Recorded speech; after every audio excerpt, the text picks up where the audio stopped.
And life has this inherent intelligence that's seeking balance, that is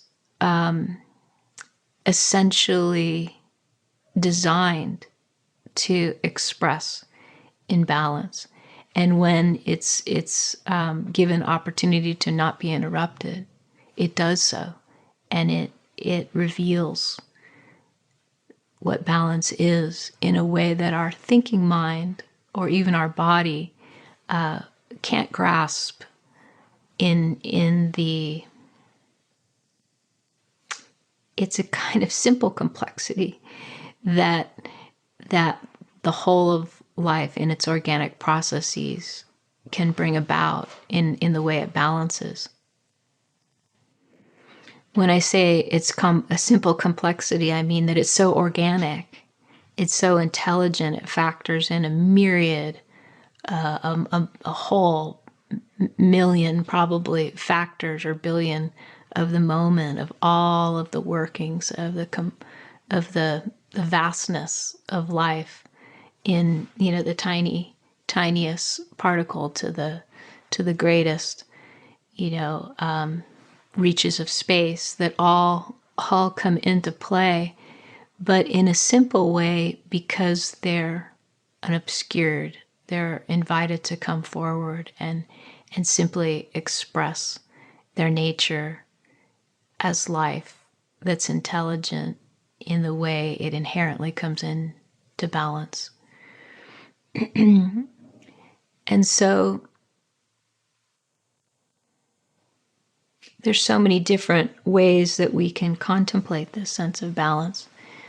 And the physical can give us an entry point, a start, so we can get that sense of balancing in our posture, right? Much like as a child, we get that sense of balancing and feeling balance in the body. But as we observe how balance comes about and expresses, it can be revealing how much it can be a kind of inner aligning with the organic processes of life that inherently come into balance so beautifully through a natural intelligence.